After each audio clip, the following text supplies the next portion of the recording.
Sir उनके पास finance जैसा एक बड़ा महकमा है राजस्थान में, जहां तक मेरी जानकारी, प्रद्युमन सिंह के बाद कोई फाइनेंस मिनिस्टर नहीं रहा पिछले 20 साल में। होम डिपार्टमेंट की जिम्मेदारी उनके पास है, न्याय विभाग की उनके पास है, एक वक्त ऐसा था जब मुख्यमंत्री के पास एक भी विभाग नहीं था जी। तब वो ये तर्क देते थे कि दूसरे मंत्रियों के पास में विभाग होते हैं तो मॉनिटरिंग आसानी से होती है जी। लेकिन वक्त के साथ चाल बदलती चली गई जी। अब वो सब कुछ अपने पास समेटे हुए हैं। उनके पास वित्त भी है, न्याय और गृह विभाग भी है, इस तरह के तमाम सामान्य प्रशासन है, डीपीआर है, डीपीआर विभाग है, टूरिज्म उन्होंने तो इसका मतलब उनको लगने लगा है कि जो पहली बार उन्होंने फैसला लिया था वो गलत था, क्योंकि नाकारा और निकम्मा वो बहुत जल्दी तलाशने लग गए हैं एक एक्सपीरियंस के साथ में।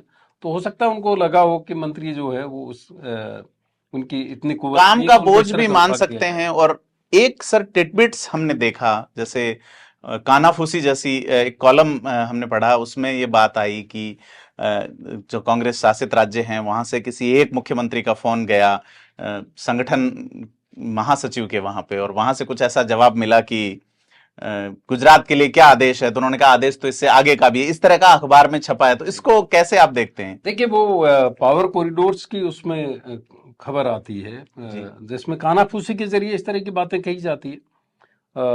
वो पूरे इसमें कांग्रेस में भी चर्चा का विषय है कि वो संदेश क्या था आगे का जी।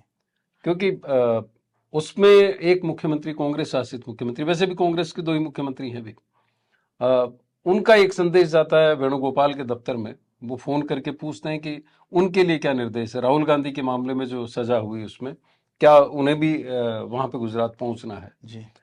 तो वापस जो जवाब मिला वो बड़ा दिलचस्प था कि निर्देश इससे आगे का है। और उसके बाद में वो जो कानाफूसी में जिक्र है या इशारा है वो ये है कि उसके बाद में मुख्यमंत्री ने फोन काट दिया जी। इसका मतलब दो ही तो मुख्यमंत्री है, तीन मुख्यमंत्री है। हाँ, हिमाचल के मुख्यमंत्री भी है जी। तो या तो कोई पार्टी फंड को लेकर के कोई डिमांड रही होगी जी, या जिस तरह के दबाव हैं अब बदलने के, क्योंकि उनके पास में ये फीडबैक लगातार जा रहा है कि सरकार रिपीट करना नए राज्यों में मुश्किल होगा। हालांकि कर्नाटक से लेकर के जो खबरें आ रही है कांग्रेस के पास में, उससे वो उत्साहित है और उनको लग रहा है कि एक स्टेट ऐसा आने वाला है जिससे उनकी आर्थिक सेहत पार्टी की ठीक हो सकती है। सर मेरी कुछ साथियों से बात हुई दिल्ली में, तो वो ये कह रहे हैं कि अभी भारतीय जनता पार्टी ने भी चेहरा डिक्लेयर नहीं किया है सीएम प्रत्याशी कौन होगा, कांग्रेस ने भी नहीं किया, इवन किसी भी पार्टी ने कोई चेहरा डिक्लेयर नहीं किया है सीएम प्रत्याशी कौन होगा। लेकिन एकमात्र पार्टी कांग्रेस के मौजूदा मुख्यमंत्री की ओर से ये एक अभियान चल रहा है, चौथी बार गहलोत सरकार, तो वो अपने आप को प्रोजेक्ट कर चुके। तो क्या आलाकमान इसको गंभीरता से देख रहा है कि आगे का संदेश? ऐसा लगता है कि जब आलाकमान मजबूत होता है तो जो स्टेट में लोग बैठे होते हैं सत्ता में वो कमजोर होते हैं जी। लेकिन जब आलाकमान कमजोर स्थिति में हो तो स्टेट में बैठे हुए क्षत्रप जो है, राज्यों के क्षत्रप है, वो मजबूत होते हैं।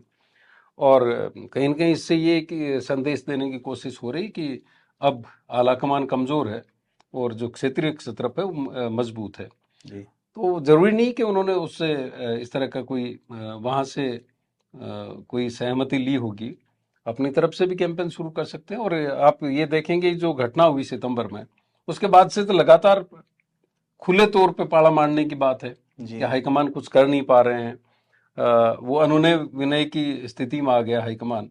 और पैरेलल मीटिंग करने के मामले में 3 लोगों के खिलाफ जो अनुशासनात्मक कार्रवाई होने की बात थी 2 दिन में, उसको कई महीने गुजर गए और कोई कार्रवाई उस तरह की नहीं हुई। और यहाँ तक कि जब